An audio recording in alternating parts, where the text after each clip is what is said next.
శ్రీమద్భగవద్గీత 4వ అధ్యాయం జ్ఞానకర్మ సన్యాసయోగం 35వ శ్లోకం.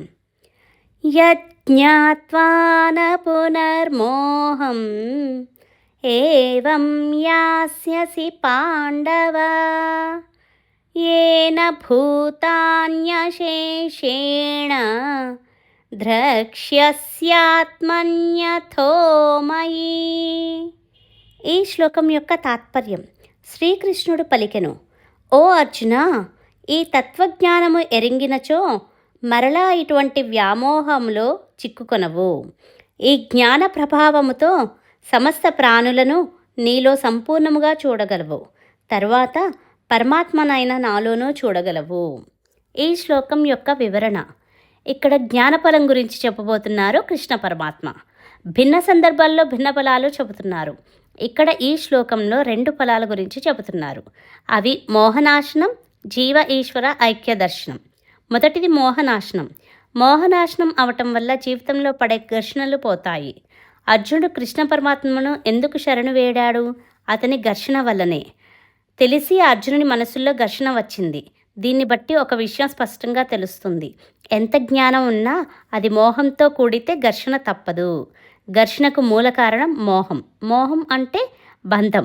ఇక్కడ అర్జునుడు భీష్మద్రోణుల మీద ఉన్న బంధం అర్జునుడిని మోహంలో పడవేసింది. అసలు ఘర్షణ ఎప్పుడు వస్తుంది? భవిష్యత్తును ఎదుర్కోవటానికి సిద్ధంగా లేనప్పుడు వస్తుంది. అది మోహం వల్ల మాత్రమే వస్తుంది. కొన్ని నిర్ణయాలను తీసుకోలేని పరిస్థితుల్లో మనం మోహానికి గురవుతాము.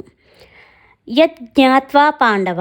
జ్ఞానం జీవితంలో నిర్ణయాలు తీసుకునే శక్తినిచ్చి ఘర్షణను తొలగిస్తుంది. అందువల్ల ఈ జ్ఞానం పొందటం వల్ల ఓ అర్జున, మోహంన యాస్యసి, మళ్ళీ ఎన్నడూ నువ్వు మోహంలో పడవు, ఎన్నడూ ఘర్షణకు లోను కావు. ఏవం, ఇప్పుడు నీకున్న మోహం ఉండదు. ఎందుకంటున్నారు? అర్జునుడే చెప్పుకున్నాడు, హే కృష్ణ, యుద్ధం చేయటం శ్రేష్టమో చేయకపోవటం శ్రేష్టమో అర్థం కావడం లేదు అని. రెండవది జీవ ఈశ్వర ఐక్య దర్శనం. జీవాత్మ పరమాత్మ ఐక్య దర్శనం కలుగుతుంది. ఇది 2వ ఫలం. కానీ కృష్ణ పరమాత్మ ఈ ఐక్యాన్ని ప్రత్యక్షంగా చెప్పడు, పరోక్షంగా చెబుతున్నారు.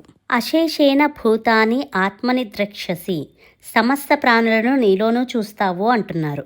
అథో మయి, నాలో కూడా చూస్తావు. ఆత్మని అంటే ఇక్కడ వ్యష్టి, మయి అంటే సమష్టి. సమస్త జగత్తును సమష్టిలో చూస్తావు. అది వ్యష్టికి భిన్నంగా లేదు.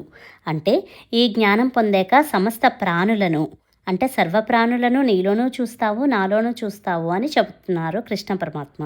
హరే కృష్ణ.